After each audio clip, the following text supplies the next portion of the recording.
विकासनगर तहसील के ढकरानी ग्राम पंचायत के मदरसे में पहुंची बाल आयोग अध्यक्ष उषा नेगी।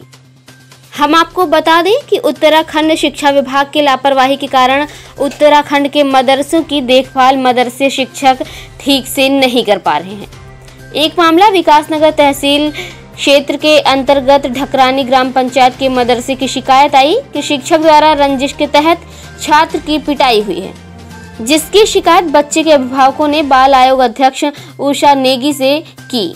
आज इसी मामले को लेकर ढकरानी गांव में स्वयं बाल आयोग अध्यक्ष उषा नेगी ने निरीक्षण किया।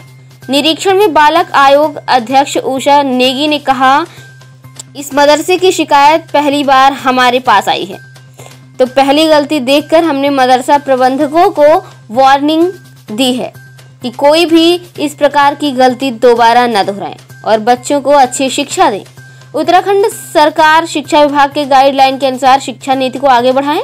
वहीं मदरसा प्रबंधक का कहना है कि जिस विषय को लेकर बाल आयोग के अध्यक्ष मदरसे में पहुंची हैं, जिस शिक्षक का यह मामला है, उस शिक्षक का हमने बहुत ही पहले अपने मदरसे से छुट्टी कर दी थी और जिन लोगों से इनका विवाद है वो भी किसी और मदरसे का छात्र है।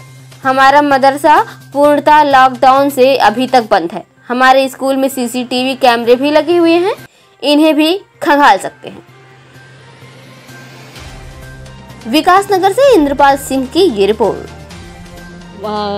वार्निंग हमने इनको दी है, पहली गलती हमारे सामने आई है और ये चीज़ें नहीं होनी चाहिए जो चीज़ें हुई हैं। और हम लोगों ने इनको बोला है कि रूल्स रेगुलेशंस जो हम लोगों के हैं और जो नई शिक्षा नीति, जो नई पॉलिसी बनी है, उसके आधार पर आप इन बच्चों को पढ़ाएंगे और कोई वैमनस्य नहीं होना चाहिए जिस तरह की बात सामने आई है। और बच्चों को पीटने का अधिकार किसी को नहीं है, इसलिए बच्चों की पिटाई आप ना करें, बच्चों के अंदर अच्छे संस्कार डालें, बच्चों को एक जिम्मेदार नागरिक बनाएं और इसके साथ साथ में बच्चों को बहुत ऊंचा उनका कहाँ पे उनको किस तरह से आगे बढ़ना है वो सिखाएं। वो दिमाग में जो एक चीज़ इनके बनी हुई है कि हमें मौलवी बनना है, ऐसा क्यों? मौलवी से आगे भी आपको बहुत कुछ बनना होता है। और मैं राष्ट्रपति जी, जो हमारे पूर्व के राष्ट्रपति जी थे, मैं उनका भी उदाहरण देना चाहती हूँ कि वो भी मौलवी थे, ठीक है, लेकिन उसके बाद क्या हुआ, कहाँ से कहाँ एक बहुत बेहतर साइंटिस्ट बने और पूरे विश्व में उन्होंने अपना नाम कमाया।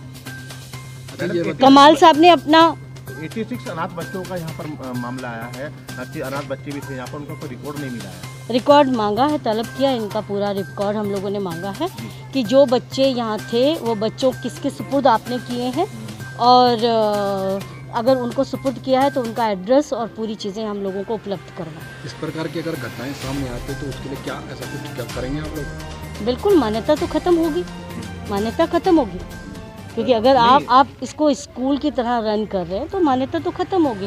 क्योंकि आप अगर नियम कायदे कानून को नहीं मानेंगे तो उस पर तो कड़ी कार्रवाई होगी। मैडम, इतने सारे अनाथ बच्चों का यहाँ पर रिकॉर्ड नहीं मिला है और वो कहीं पर रजिस्ट्रेशन भी नहीं है, ये जांच का विषय, ना ही उनका कोई सरकार को सूचना है। देखिए, सरकार को सूचना जहाँ तक होती है वो सरकार को सूचना कहाँ से होगी?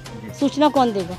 ये जो विभाग है, विभाग की मॉनिटरिंग समय समय पे होनी चाहिए, आकर देखना चाहिए कि जहाँ से इन लोगों का रजिस्ट्रेशन, जहाँ से यहाँ रजिस्ट्रेशन होता है, जिस डिपार्टमेंट से, उस डिपार्टमेंट का काम मॉनिटरिंग करना होता है, तो मॉनिटरिंग उनको करनी है और डेटाज उनको ही कलेक्ट करना होता है। फॉर्म 46 जो इन्होंने नहीं अभी तक भरा है, वो हमने कहा है कि फॉर्म 46 भरें, उसमें बच्चों की सुरक्षा, संरक्षण और अनाथ बच्चों के लिए आप लोग क्या कर रहे हैं, सीसीटीवी कैमरास और बाकी जो चीज़ें होनी चाहिए, उपलब्ध होनी चाहिए, एनसीईआरटी की जो है बुक्स यहाँ पर होनी चाहिए, वो सारी चीज़ें फॉर्म 46 के माध्यम से हम लोग इनसे भरवाएंगे। और आज मैं देख के जा रही हूँ, उसके बाद में इनका जो जांच का विषय जो है वो जांच के बाद में ही हम लोग आगे की बात करेंगे।